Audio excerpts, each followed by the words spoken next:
Jeff has now deferred the final year of a degree in literature to take the time to enjoy his prizes. With 2 cars, a speedboat, 2 overseas holidays and just a few other playthings, including $168,000 in cash, Jeff has plenty to enjoy. All this is not bad for 9 nights' work, the time it took him to beat the buzzers of 18 other contestants. Jeff, however, is still a little dazed by his win. I don't think it's really sunk in yet. When I get the major prizes, I suppose, then I'll be fairly excited about it, but it just really hasn't sunk in, I don't think. Was there a secret to your winning? Did you have a game plan in mind? Well, one of the things that I was planning to do was to buy as many things along the way as possible, so that if I did lose at any point, that I wouldn't be going away empty-handed. So I wasn't afraid to buy. I always tried to anticipate the questions, and looking back, I think I was a bit overconfident sometimes. I bought in some pretty silly situations, but it's paid off in the end. Just the prize money total of your winnings equals 41 years of the full value of the teas allowance. How much longer do you intend to be a student? I don't like the idea of 41 years, but maybe a couple of years will see me out.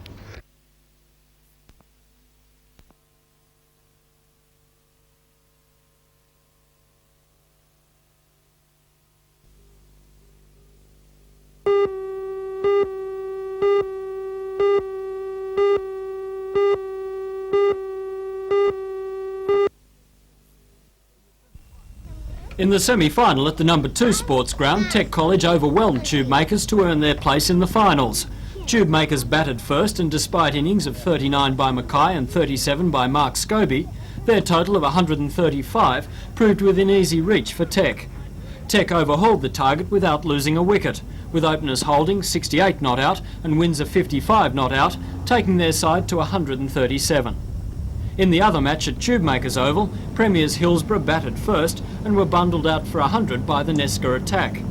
Phil Embleton scored 26 and Warwick Mears not out 19, with Nesca bowler David Story capturing 3 for 16. It seemed like an easy task for Nesca, but after a solid start and with a win in sight at 3 for 58, the team crumbled to be all out for 87, 13 runs short of victory.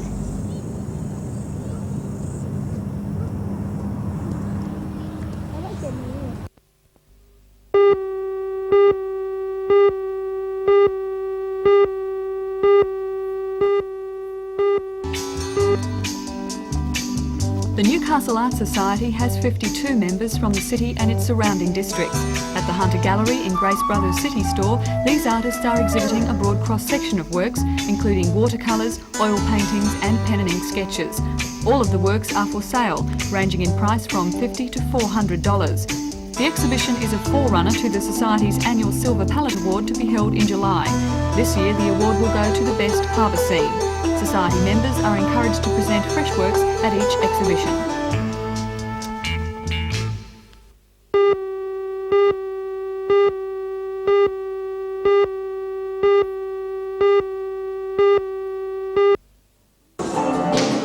Freewheels Theatre has entered 1986 bigger and brighter than ever, with its first production, Big Fish, Little Fish, ready to take Hunter schools by storm. Brian Joyce is the theatre's new artistic director. A former teacher and actor, he believes the play can help children undergo the transition from primary to secondary school. Well, Big Fish, Little Fish is about change in a young person's life, a 12-year-old's life. It's about going from primary school into high school and the changes that go with that.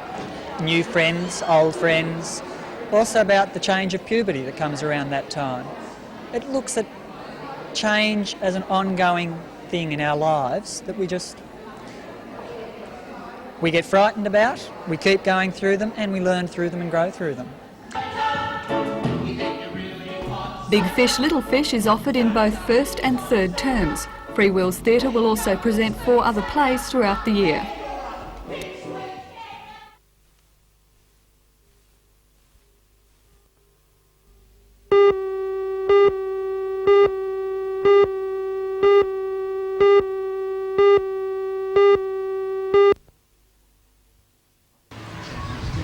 Most of the 150 new gas outdoor staff met at National Park at lunchtime to discuss a peace offer from the company. The men, who are members of the Federated Gas Employees Union, last week demanded an increase in the number of outdoor staff. Yesterday, New Gas promised an extra 7 full-time positions and said it would periodically review manning levels. The union says this falls far short of its demands for immediate action to repair the backlog of major leaks in the Newcastle and Maitland areas.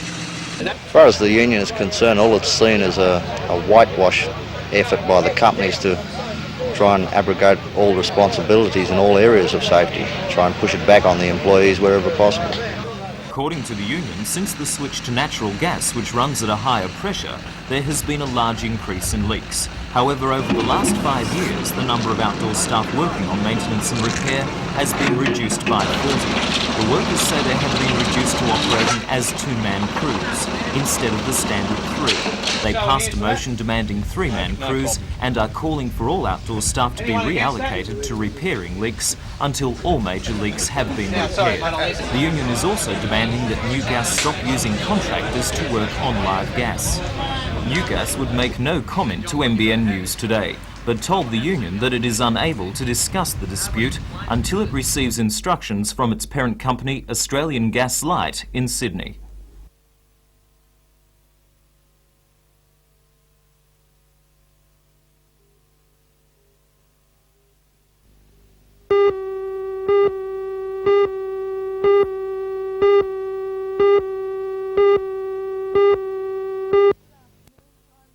Good afternoon, I'm Janelle Provost. Airports around Australia remain in chaos this afternoon as the Sydney baggage handlers and the Melbourne refuelers continue their strike.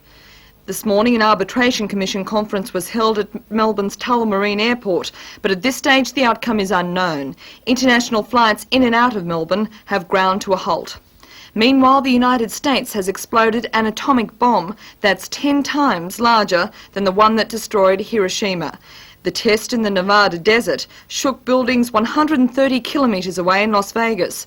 Protesters both in the United States and the Soviet Union have condemned the experiment, saying that America is showing contempt for the Soviet moratorium on nuclear testing. And now for the weather. A very warm to hot, humid day, tempered on the coast with sea breezes at 10 to 15 knots.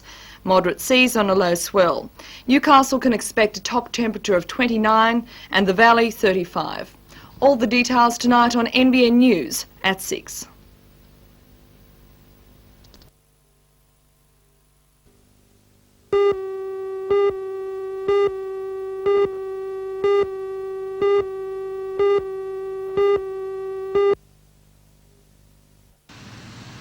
Nesca House was the setting for the contract signing, County Clerk Warren Elliott putting pen to paper, along with Gordon Jardine, the marketing manager of the computer software company Mincom.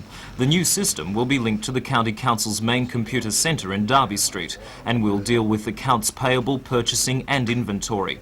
With 197,000 customers spread over 28,000 square kilometres, the SCC needs to be efficient, and it says the new software will keep down costs. Even though the system has a $250,000 price tag, County Clerk Warren Elliott says it was money well spent. This is the far cheaper way to do it, to buy a package rather than develop it in-house. The other reason, of course, is that we don't have the resources and the man-years it would take to develop a complex online system such as this.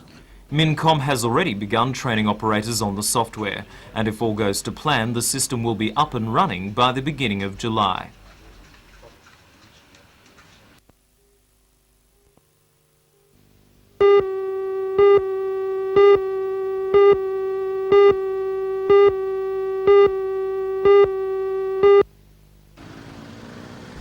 The semi-trailer was carting a full load of wooden pallets from Newcastle to Victoria when the trailer section broke away from the prime mover.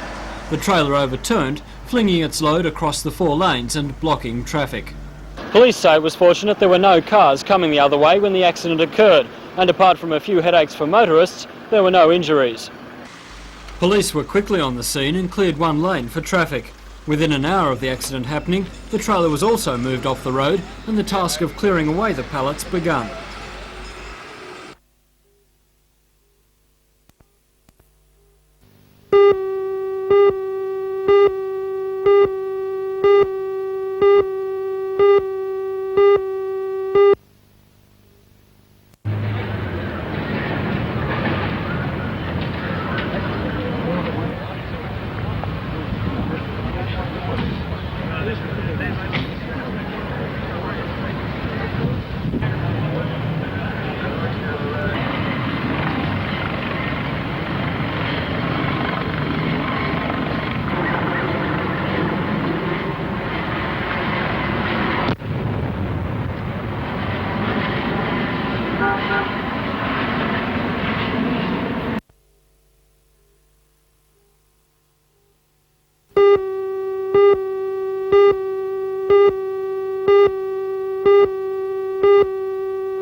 conditions were near perfect today as players hit off for the first 18 holes at the Cessnock Golf Club.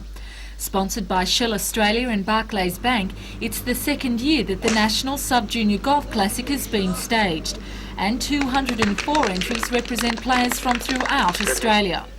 In this tournament, the teams of 4 consist of 2 girls, competing alongside their male contenders, a unique combination which, according to organisers, is a crowd pleaser. In the boys division, the leading scores after the first 9 holes were local entrant Darren Griffin from Waratah on 3 under par, with Queensland's Stuart Bouvier and Coffs Harbour competitor Stuart Parry both squaring to par. In the girls division, after 9 holes, Shane Waugh from Western Australia squared to par, with Coolangatta's Vicky Briggs scoring 1 over par, as did Sydney's Edwina Durnford. The leading scores from today's round will be combined into a seeded draw, with the best 32 scores to play in the last 8 groups tomorrow.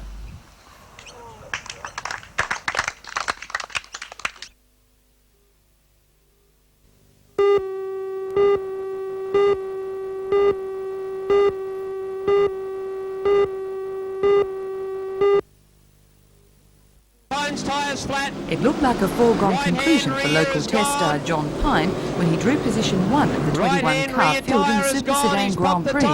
But 2 flat tyres and a 50-cent bolt put paid to his chances. John Pine's got a flat left tyre now. The left tyre is flat. The 50-lap event was eventually won by Newcastle driver John Maunder in a Camaro. Second position was taken by Bob Brewer in a Pontiac Firebird, and Canberra driver Owen Johnston was third. The Grand National Classic was won by Charlestown businessman Ralph Ranger, from Sydney driver Ron Spink and Maitland driver John Brown, after a torrid 50 laps of aggressive driving which took a heavy toll on the field of 18. And a good win to Ralph Ranger. Ranger first, Spink second in the 4. Then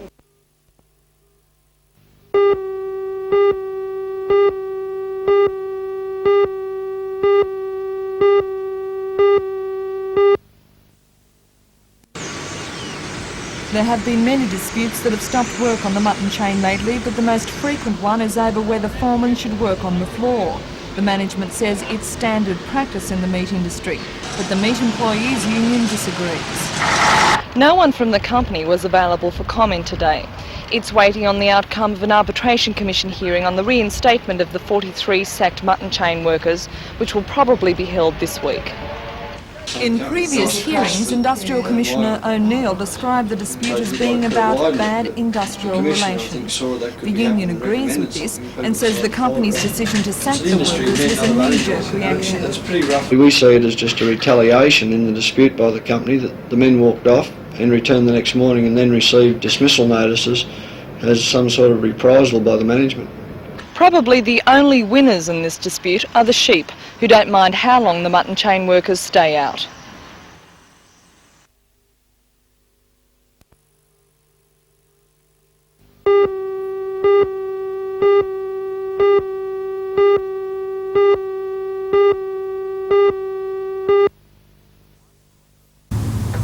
The quiet prosperity of Hilldale Country Estate at Barnsley has been shattered by a change to the proposed route of the National Highway.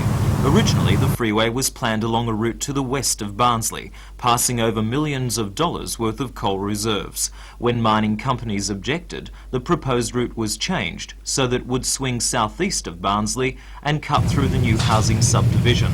The developer of the subdivision, Castle Estates, has frozen the project, having built only 8 of the planned 18 houses. The company planned to provide 75 allotments in the subdivision, but with news of the freeway, its customers disappeared. One of the houses had already been sold, but it and another house will now have to be demolished to make way for the freeway if it takes the planned route. Castle Estates says it has been hit hard. We've been in this area here since 1969. We've built over 400 homes in the Edgeworth area, and the loss of this estate will have a drastic effect on employment, all of our subcontractors, and it'll have a drastic effect on the company itself, let alone the people in this area who are looking to step up into new homes. The DMR says the freeway cannot use the other route because of mine subsidence.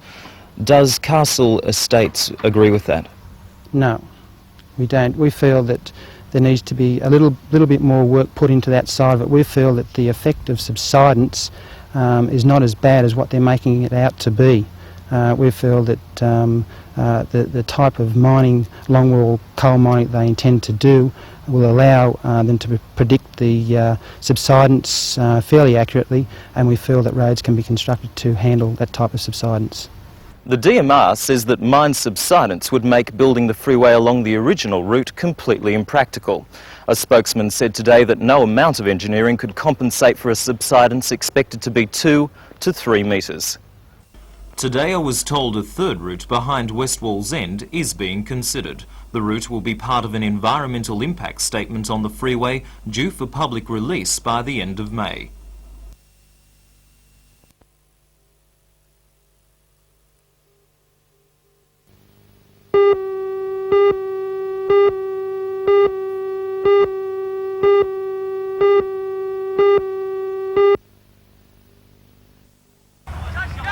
The 10 first-grade sides from the Newcastle Football League took part in the Lightning competition. The teams to qualify contained a few surprises. 3 of the 4, Raymond Terrace, Williamtown and Nelson Bay, were from the Port Stephens area, with the 4th qualifying team from Cardiff. In previous years, city teams have dominated the competition. In the semi-finals, Cardiff 8-10-58 defeated Raymond Terrace 3 behinds, 3 points only, while Williamtown 9-3-57 defeated Nelson Bay 4-3-27. The final between Cardiff and Williamtown was a hard-fought game, the low scores an indication of both teams giving it their all.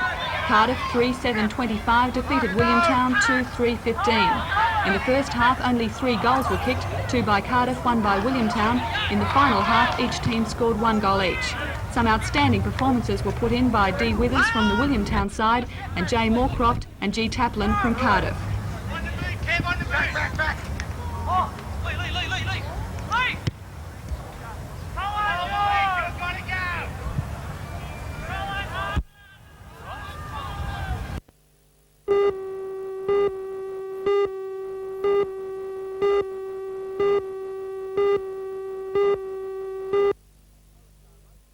The Waratah Mayfield Club has returned to playing home games at the Waratah Oval after a number of years at the ISC and celebrated with a reunion. As you'd expect for a club formed in 1927, they came from everywhere to attend and for some to play a game of touch. Former top-flight footballer and media personality Frank Hyde was up for the occasion. He had played and coached with the Cheetahs way back in 1947. They were all there, I suppose. The biggest cheers, though, reserved for the likes of Ronnie Munro, Billy Giles, the Dunlop twins, Mick Tripus, Billy Snedden, who coached them a number of times. NJC Secretary Brian Judd had a run. It was, as you can see, a great play.